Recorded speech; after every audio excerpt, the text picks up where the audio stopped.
This episode of EMS One-Stop is brought to you by Lexipol, the experts in policy, training, wellness support and grants assistance for first responders and government leaders. To learn more, visit lexipol.com, that's lexipol.com. Hello and welcome to another edition. I'm your regular host, Rob Lawrence, and this edition is both an audio and a video edition. So if you're listening, good morning, and if you're watching, hello. So the aim of today's podcast is to talk about the recently published Patient Care Report Data QuickGuide, which was authored by our good friends at Wolfberg Wirth in conjunction with NEMSIS, National EMS Information Systems. And to talk to this today, I have two of my friends who are on from PW&W. That's Ryan Stark and Steve Johnson. And for those that don't know Steve Johnson, he goes by Stojo, so that's what I'm going to call him. So, gentlemen, welcome and thank you for joining me. Thank you. Really appreciate the opportunity. Thanks a lot, Rob. Good to be with you. Yeah, let's do a little. I love a good backstory. So, Ryan, you're a partner in PW&W, and it's not PW and Stark. So, give us your backstory. so the backstory of the firm actually originated by three gentlemen who we affectionately refer to as the three amigos. That was Doug Wolfberg, Steve Wirth, and Jim Page, the late Jim Page. Firm was founded back in 2000 by those three gentlemen, and all of them have backgrounds as practitioners in the field, many of them in the administrative realm, and had been involved in EMS for well over 20 years prior to founding our law firm. And our law firm has a unique distinction in being pretty much the only nationwide EMS law firm that exclusively practices in this realm. So we exclusively represent EMS agencies and those other types of agencies who touch on the industry, such as, revenue cycle management partners, vendors, et cetera. So we do a lot of work in this realm. And part of what we do too is help with compliance with day-to-day. So things like HIPAA, OSHA, all of those 4-letter and 3-letter acronyms that you have to come into compliance with. That's what our firm does. So those are the three founding members, and that name has endured and will continue to endure. Great. You mentioned compliance, and of course, that's where I professionally deal with Stojo a lot. So, Stojo, give us the backstory and introduce yourself, and what do you do within PW&W? Sure. My background, I started out as an EMT on the street, was director of an ambulance service for several years, went to work for one of the major EMS software companies, was there for quite a while, was director of billing services for National Billing Service. It does billing for ambulance services that outsource, then joined up with the team at PW&W, where I'm currently director of reimbursement consulting. Wonderful. So let's get into the sort of meat of the discussion. So Wolfberg Wirth was tasked by the National EMS Information System, NEMSIS, Technical Assistance Center, so NEMSIS TAC, lots of acronyms already, to research frequently asked questions related to data in EMS patient care reports.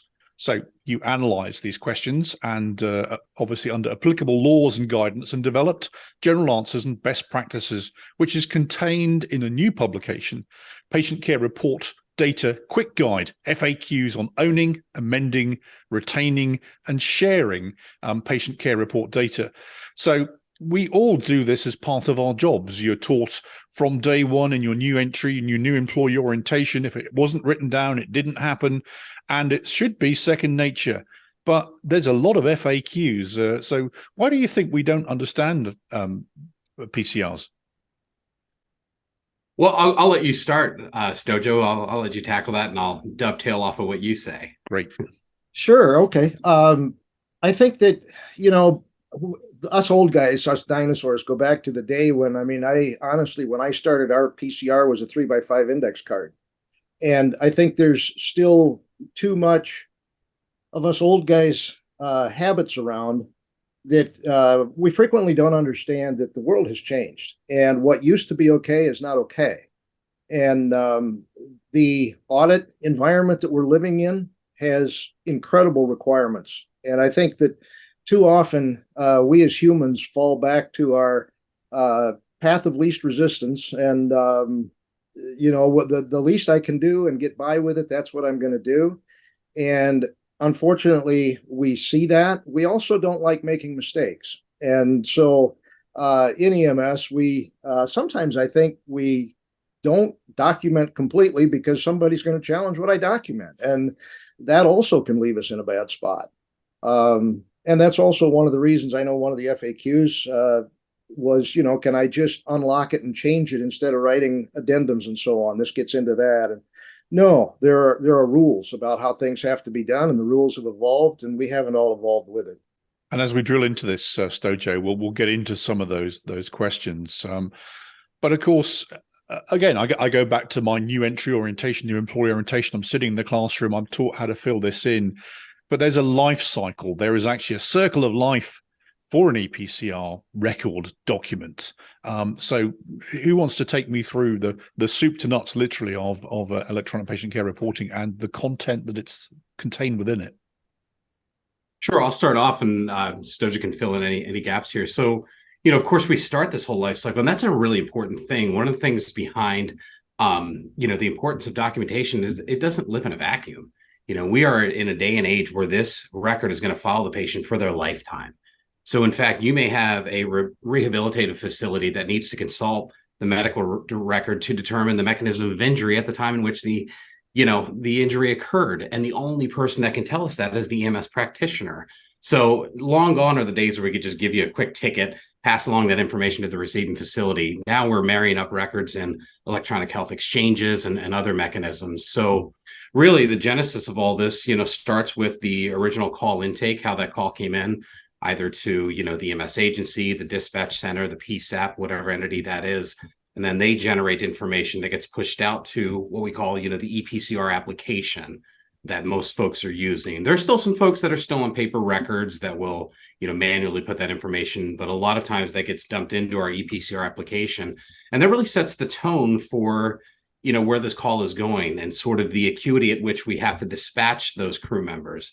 And then we get on scene, and that's where input starts, from our crew members. In fact, even prior to scene, we're already inputting data into the EPCR application via the, whatever dispatch is putting in there. And then when we get on scene, we do, of course, our scene size up, our assessment, and that's where the EMS practitioner really has the ability to shine. They're the only individuals that get to see the individual at or close to the time of the acute event. So it's really important that they tell the other folks in this life cycle, if you will, what it looked like, because what's going to happen after they conduct their documentation, that'll get passed along to the receiving facility, either electronically, by paper, or a verbal will be given to the receiving facility so that they know how to triage the patient and appropriately treat the patient. And then it goes on through the billing end. And these folks, like I said, on the back end, and sometimes it goes through QA, QI, and I'll let Stojo pick up here after EMS practitioner input. But the important part is to stress the EMS practitioners, look, all of these folks along the continuum of care from the receiving facility up through billers and everybody subsequent, they're never going to see the patient. So that's why it's so critically important that we get that information. So I'll let Stojo talk about sort of the quality assessment and, billing part of it and subsequent stages of documentation. Yeah, thanks, Ryan. And one thing that I think it's important to say up front is that we have an electronic database that we're collecting data in, and it has two very distinct and sometimes not very well, one being good with the other, I guess. What I'm talking about here is we've got a patient care report that we have to put out that addresses the medical side of the patient care.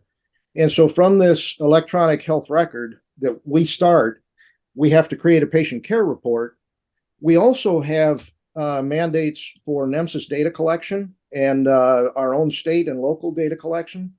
And those aspects have requirements as far as field names and answers and so on. And I think that we have to keep in mind that one does not equal the other, and we have to meet both needs. We've got to have a great patient care report at the end of the day. We've also got to meet our data collection needs. And so from the practitioner side, they're actually documenting for two totally different outcomes. And I think sometimes we're not keeping that in mind, that yes, we have to answer all the data collection questions, but that's not the be all end all for a patient care report. I also have to have a very high quality patient care report when I'm done. because that data is going to flow from those practitioners through your electronic data collection system to both the operations side of your organization as well as the billing side. Rob, you had mentioned if it isn't written, it didn't happen. And we've said for a long time that the billing corollary to that is if it didn't happen, you can't bill for it. Right.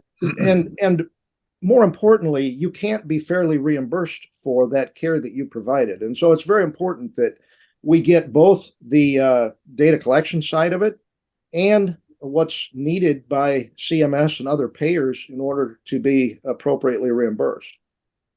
I was just going to cut in actually, and you mentioned NEMSIS data, and just so people realize that this is aggregating up to NEMSIS, and so they have a yearly average of over 50 million records in the NEMSIS database and the NEMSIS data set. And so if you're a researcher out there and you want to work out what's happening in the EMS land, then you can actually apply for a NEMSIS research license to get access, obviously de-identified, but to get access to that data set in order to conduct some really cool research. And so, go and have a look at NEMSIS, and we'll put the link in the show notes, because there is, we sometimes forget about the fact that this data is being aggregated somewhere, and actually you can get access to it. Also, just go and Google, everyone out there, NEMSIS EMS by the numbers, because every week they produce a set of charts and a set of data that's public facing, freely available, that talks about, the trends of some of the bigger items that we look at in EMS. And I personally use this for briefing in many ways, whether it's talking to organizations or indeed briefing elected officials as to the themes of EMS. So that's my NEMSIS plug, and I guess I had to do that. But that's a great point, Rob. Yeah. They have fantastic data available. And I mean, sometimes because of where I'm at, I tend to be thought of as focusing on the billing end of it, but I don't want to discount at all the value and the quality of the data that's coming in. It's really important. We got to do both those things very well. Indeed. And, organizations will say, this is the research we've done. And my first question is, what is the sample of the whole?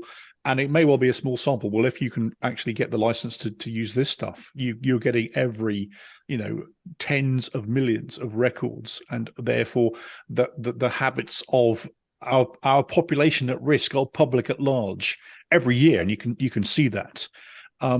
So we've discussed, I think, the full life cycle, the circle of life. I'll dub in some Elton John music at this point to illustrate that. But you guys are the lawyers. Does the EMS agency legally own the PCR data? Who's the owner?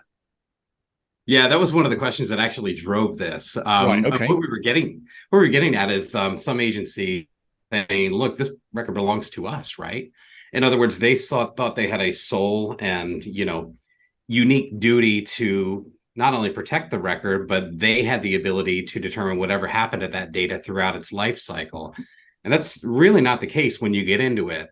I'm sure we have certain duties to collect data, of course. We have duties to aggregate that data. We have certain duties to protect it and, maintain the security of it. But we also have duties to pass it along to other parties. In fact, EMS agencies are mandated by law to pass along to receiving facilities, to, intercepting other first responders to whom we relinquish care. We have to pass along that data to them. Once another third party outside of our organization receives that information, really, they can do with it as the law says that they can, use and disclose that information. In other words, we don't have a lot of say in terms of what happens to that data once it gets passed along to a third party.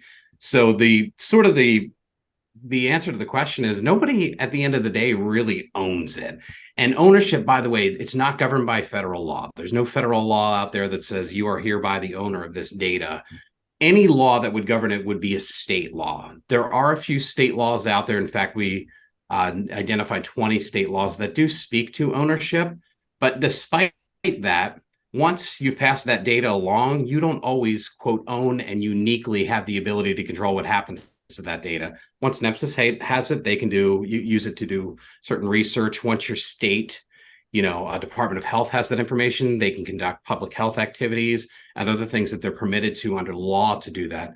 Not only that, the patient always has a right to go and request a copy of that record. So, HIPAA sort of brought in this concept of really the data belonging to the patient. So what I'll say is, we're custodians of the data than we are owners of that data. And we have certain obligations when it's within our custody and while we retain it, but other folks do have the ability to do other things with our data that we pass along.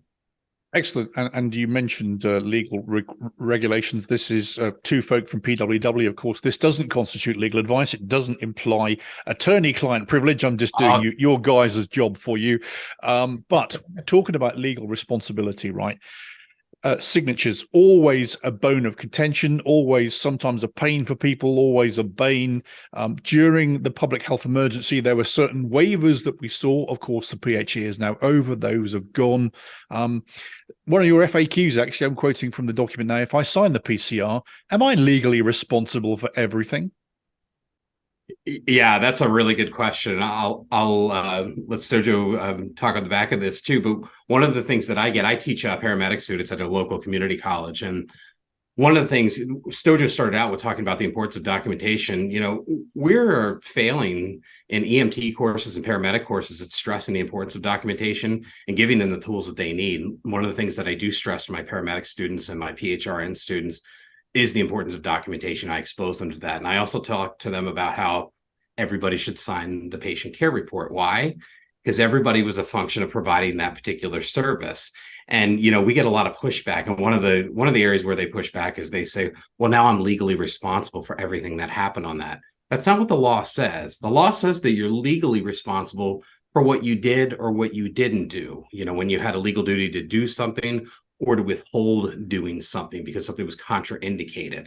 Signing it, all that indicates is that, yeah, I've reviewed it, and to the best of my knowledge, it's true and accurate. Yeah, you do have a duty to at least look over it and not pay lip service, but the law will impose liability where it lands. Just because you signed that particular patient care report doesn't mean you're responsible for all the interventions and everything that are outlined in there. It would be whomever performed them or withheld those interventions, and they would be responsible within their scope of practice. I'm just going to cut in there because actually a sidebar conversation we could have about, completing accurately the EPCR, the record, because it is the only contemporaneous record of your encounter with that patient. Outside these days, of course, of you having a body-worn camera and everyone else having an iPhone, and therefore you have to be prepared to document everything in order possibly to be gripping the dock or the rail in some degree of court, pick a level, to defend your actions. And so this is obviously vitally important, and we shouldn't need to be reminding people, but I think from this FAQ, we have to make sure that people are documenting accurately, honestly, in the moment. Yeah, absolutely. Go ahead, Sergio. Well, I was going to say two related questions there, Rob. We'll sometimes have folks ask, why does the driver have to sign they weren't in the back providing care? And then the driver will say, well, if I sign this, am I responsible for everything they documented that I don't know? And to those two related questions, I would say the way I like to describe it is this. Do we all agree, if you read the Medicare regulation, it says that ambulance benefit is a transportation benefit only, and without a transport, there is no covered service. We all agree that's what the manual says? So which of the two provided the covered service? Be the driver, one didn't. And so I think this business about arguing that the driver doesn't need to sign is completely ridiculous, even from that angle. And then I would just go back to what Ryan said. When you sign, you are saying that to the best of my knowledge, there are no inaccuracies here. And am I, as a driver, signing to all of the details of what was documented by the primary caregiver? No, I'm documenting that that's the person that was in the back. I have absolutely no reason to believe that what's documented here isn't true. Great. Thank you for that. And again, we're going to put this guide and the links to it in the show notes. So make sure that, whether you're the medic in the truck or whether you're the chief in the corner office, you need to pay attention to this stuff because, we need to, simple as that.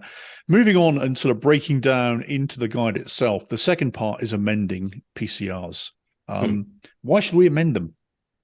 Or Well, when is there a reason that we should? yeah, When is there a I point will that we should amend them? I'll let Stojo handle this, but you know, with the one thing that I get it from my paramedic students all the time. They're telling me to change my record. They can't make me amend my record.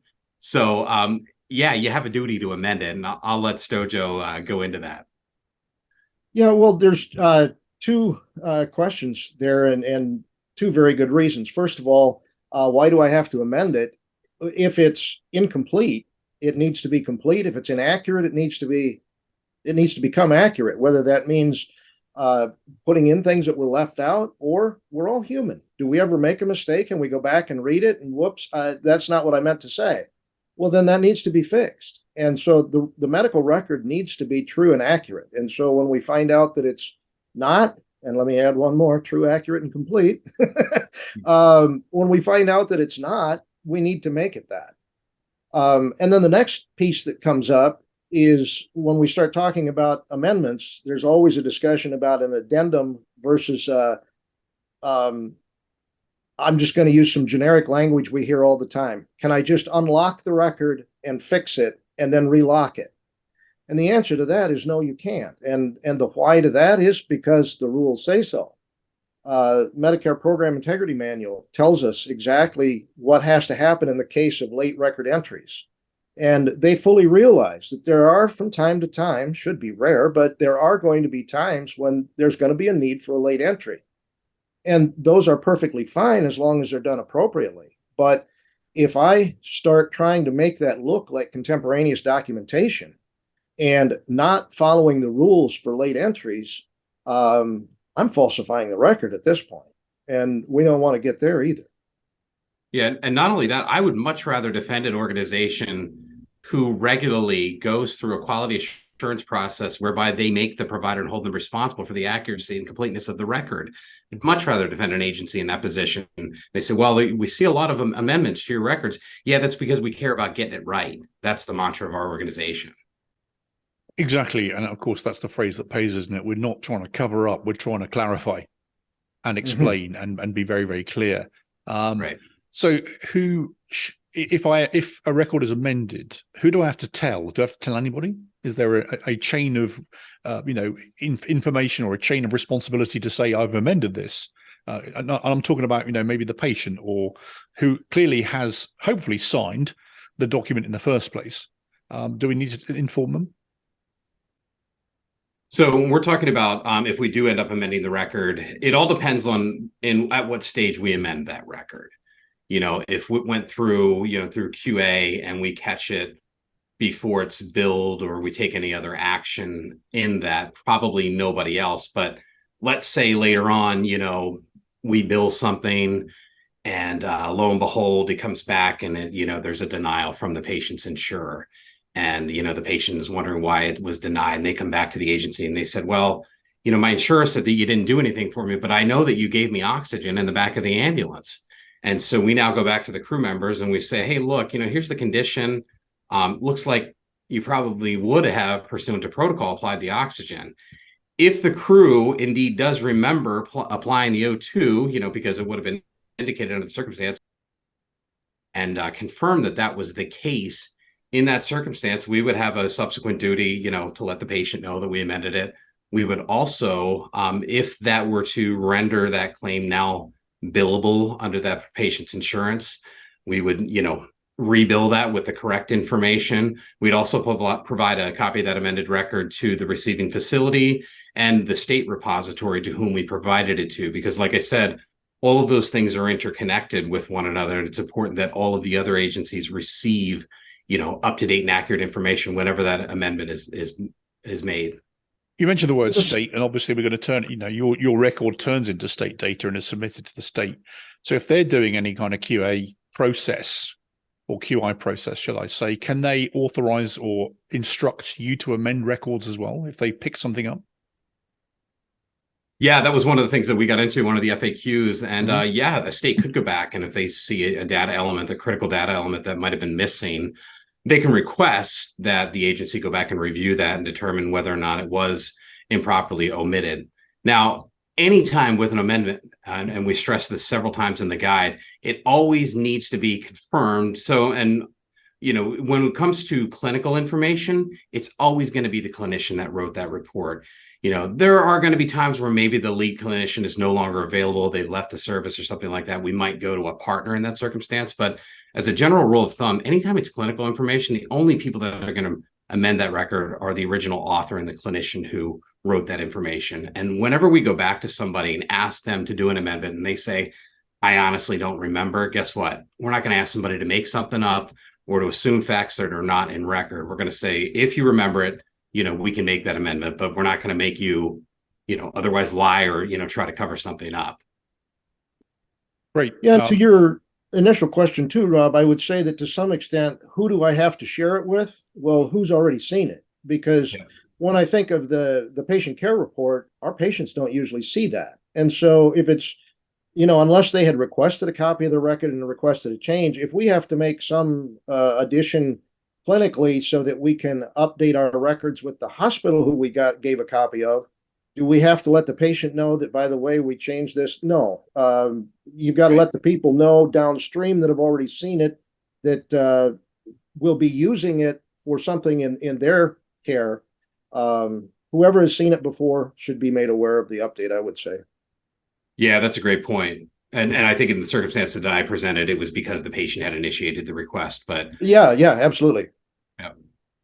Great. Before I move on to the next section, don't forget, everybody, that if you like what you hear, please take a second to rate and review us on the platform that you're listening to us on. Also, if you're on a platform such as Apple Podcasts, in the top right-hand corner of your phone, there's a little plus sign. If you hit that plus sign, it means you're subscribing to EMS One-Stop. And what that means is that every time a new episode is published, you get notified.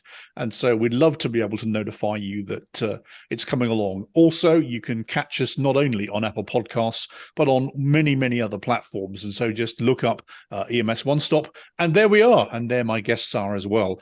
So moving on, and of course, I'm talking to Ryan Stark and Steve Johnson, aka Stojo from Page, Wolfberg and Wirth. Retention of PCRs. What are the rules and what are the best practices about how long you keep these documents for? Yeah, I'll start with the rules and then I'll let Stojo sort of give our spiel on best practices. Thank you. When it comes to the rules, there really is no federal law that governs retention of medical records. That's by and large left up to the states. Now, there are other records like OSHA records and ADA records and things of that nature that federal laws apply to. But when it comes to strict retention of medical records, typically our state laws govern that. And state laws vary. A good average is anywhere from 7 to 10 years, with certain exceptions for people who are minors at the time that we treat them. And the reason for that is, if I'm a kid and let's say I'm injured throughout the course of care, if my parents don't sue when I was 8 years old, let's say I still have residual problems as a result of that injury, I now have a right once I turn at the age of 18 to sue somebody. And that right, it's realized when I turn 18. And typically I have a 2 to 4 year statute of limitations to file that claim of action. So that's why we say to keep it for at least that long. So the rules are all over the place. You can consult your state records. At a minimum, that's what you should be complying with. Having said that, we've sort of simplified it in this guide, and we really have a recommended best practice concerning, all medical records. And I'll let Stojo speak to that. Yeah, typically we say, with the exception that Ryan already mentioned, for those that have not yet reached age of majority, of course, 10 years is probably the safest spot to be. And the reason for that is when you get into an audit situation, what's farthest back they can go, typically 10 years is the answer to that. And in order to support our claims, we need to have that. Another thing that I'm known for saying is, hey, all of these rules that we talk about, when do they really matter? It's the day of the audit, right? That's when the rule matters. And so if we look at it through that lens, what's worst case scenario in an audit? I wouldn't want to get rid of it any quicker than 10 years, but honestly, I'll tell you too, today, drive space is cheap. I'm not going to necessarily figure I have to get rid of it at exactly 10 years either.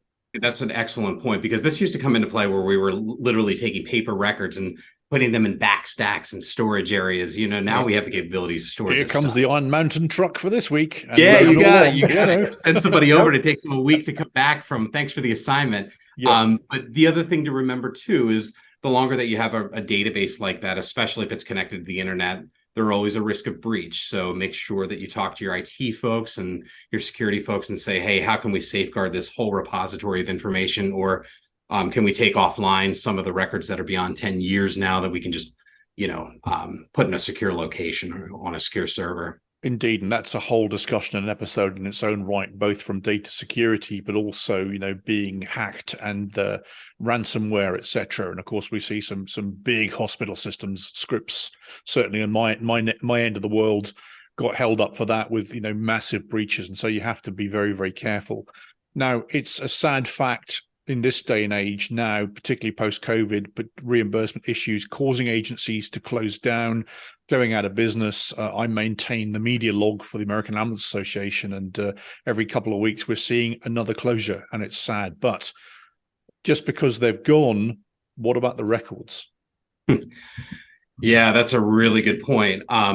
Just because they're gone, we now have patients now who may need the ability to access those records, get a copy of those records, for a period of time. So there are rules that govern closure, merger and acquisitions, and other types of transactions.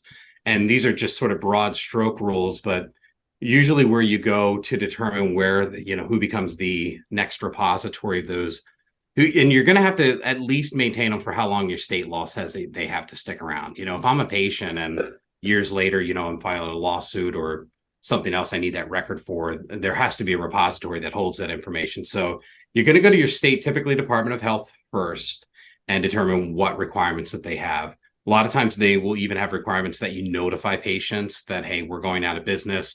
You have the ability to contact us and get a copy of those records. Now, if we're dealing with a merger or acquisition, a lot of times those records will go to the surviving entity and they will become the new repository of those records.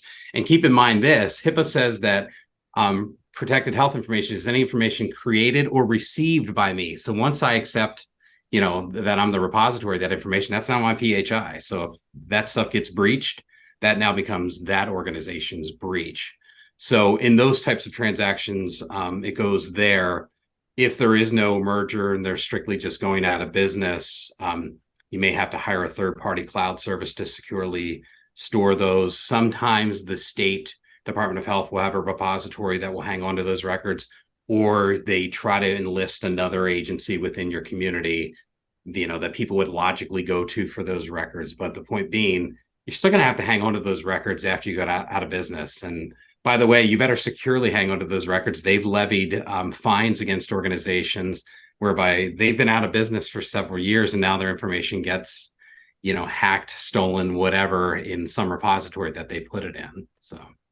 Yep, we're not only here to scare you, we're also here to inform you. And so talking of informing, I think it's only a matter of time, and some would say before every provider is wearing a body-worn camera just to, put their side of the story, shall we say. Obviously, there's retention and storage issues with that as well. What would they be in sort of, to highlight them? Yeah, go ahead. Stojo, if you want to start that one off. Basically the video, yeah, it's going to take a lot more drive space. So space is going to be an issue for sure. But it's very similar to the rest of the records. I mean, the rules for the records are kind of the rules for the records. And if PHI is included, Ryan, I think you have done a session on this for the retention of those body-worn cameras and so on, haven't you? Yeah. So speaking to that, how long you have to retain them is really a matter of, are they considered to be part of the medical record under your state law? So we need to look to the definition of what a medical record is under your state laws.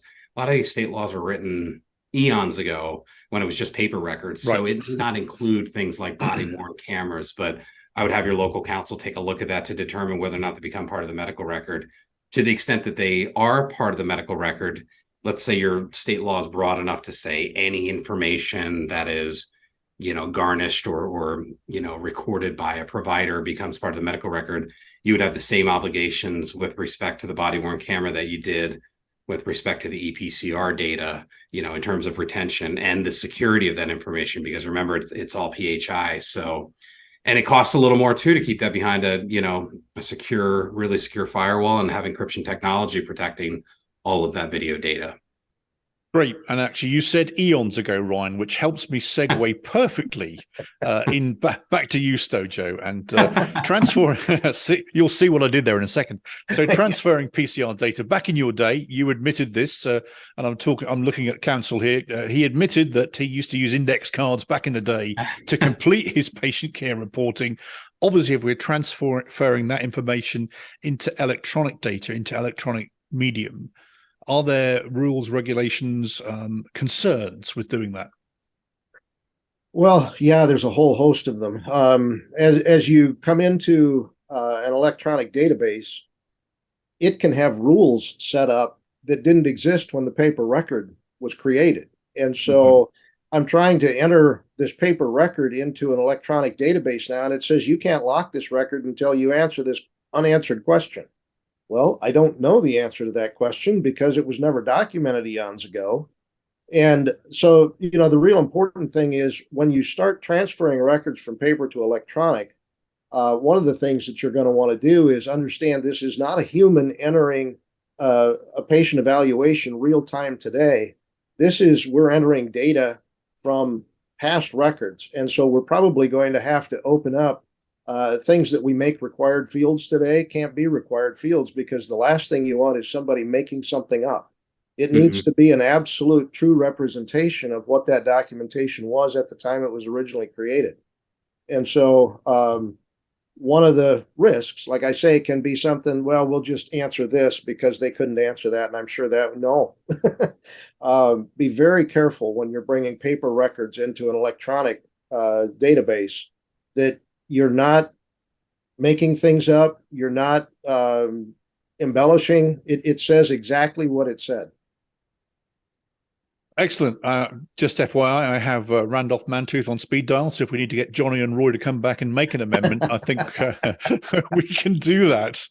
Now, of course, another thing that we aspire to do is to create bidirectional data to have my record going into the hospital, for your community paramedic to see what happened, to inform, their own treatment decisions. But of course, we're now sharing data into perhaps a hospital information system. It's going across up through a glass ceiling or through a glass wall, etc. So that patient care information that then goes into an HIE, who owns it? Who's responsible? Are there any poo traps with doing that? That's a really loaded question there. There's a lot. We only asked loaded questions. So when I upload it to an HIE, to that central repository, a lot of times an HIE stands in the role of a business associate. So they would have certain obligations to me under contract for the protection of that data. And the law will generally, sort of outline who has access to that information and the whole purpose of it. And HIPAA actually permits this. HIPAA permits the sharing of protected health information for treatment, payment, and healthcare operations reasons. That's very broad and all-encompassing. So you can create a health information exchange whereby different covered entities or healthcare providers go to that repository to share information that they need. The key is, that we have really good audit trails so that whenever we go back, and you're actually required to do this under the security rule, because people say, well, how do I know? How do I police this? It just seems like the Wild West. You are required to, from time to time, go back and run audit trails. And when you see aberrant activity, for example, somebody who would have no right to look at that record or to see that record, or maybe not no right, but no need to, no legitimate business need, and we see 1,000 access attempts and it looks like snooping, we're required in those situations to take appropriate action and to sanction individuals and to let them know that every time you touch a record in whatever database it is, you're creating a digital footprint every time that we can go back and access. So, it is a little bit of the Wild West, but we are permitted to do that. And that's really the holy grail. If we ever want to get to true evidence-based medicine, we have to know whether or not we properly identified the STEMI, we properly took them to the appropriate unit, because otherwise we're just pulling at straws and we just administer the intervention at whatever interval, because that's what we've always done throughout the time. But when we see that outcome data and are able to connect with that, that's what really drives better EMS throughout the system. Right. And actually, you touched on, the fact that people may have access to a lot of information for possibly nefarious purposes. there's no shortage of stories where you see a medic looking at, the ex-girlfriend's records, or, from a police perspective, right, the cops looking at the criminal record of, the chap that's come to take their daughter out, etc. Right? These are massive no-nos. HIPAA is a federal offence, and we had. I remember having an issue where we had, a HIPAA issue, and people were saying, yes, but he's the best supervisor in the world. No, sorry, this is a HIPAA issue, and he's going. Thank you. Sure. Goodbye. So remember that we are playing with fire here as well. If you choose to misuse these things. So we've kind of covered the 4 sections in the guide, which I think is amazingly self-explanatory and needs to be a part of every orientation class going. But classic Rob ending question: is there anything I've forgotten to ask, or anything you forgot to tell me? We'll leave that up to the guide, right? If there are there are a host of issues in there that we really, like we said, we distilled from a lot of FAQs. So if it's been asked concerning the data, more than likely we do address it somewhere in there. And it is meant to be very broad reaching, but again, NEMSIS didn't approach us with any objective, and they didn't say we need to come to the conclusion of X concerning these particular questions. We said, we'll just straight research it from an objective standpoint and put out what we find, so that we have some, solid advice for the folks out there. No, well, thank you for putting it together, because when I went through it, as I say, A, it's amazingly an easy read, but B, those are questions that I've certainly, in my corner office over the years, people have come in and go, what about this then? Well, let me get an answer for you. So it's necessary reading, everybody, and you need to make sure you're paying attention. Before we do go, though, I know that you guys in PW&W are always up to something, and you've got, I think, your ABC 360 coming up sometime soon. So I'm going to give you a free plug. Off you go. Go ahead, Stojo. Absolutely. If you read this guide and have some questions that you just want to get face-to-face with us and ask it, your next opportunity would be June 4th through the 8th in Clearwater Beach, Florida. We've got our ABC 360 conference on the 7th and 8th, our Executive Institute on the 6th. Actually, the live attendance in Clearwater for the ABC 360 conference only has sold out, but for all of the NAC programs and the XI, we do still have availability there if you're interested. Great, thank you for that. That was a superb plug, and so if you're in Florida, do attend that. And I always enjoy having folk from PW&W, Ryan and Steve, Stojo. Thank you. Obviously, we've done a lot of recording with Steve and Doug as well, and so you're always welcome guests on the EMS One-Stop. Finally, how can we follow you guys? Or get in touch. Yeah, so you can go to our website, pwwemslaw.com, and right in the bottom right-hand corner, you can plug in your email there, and you'll get any and all updates that are coming out. By the way, let me give you a quick foreshadowing here. There are going to be some big HIPAA rules that we suspect are coming out maybe midsummer. I can't put an exact date on it, but you need to be in the know and be prepared for that. So make sure you subscribe to our listserv.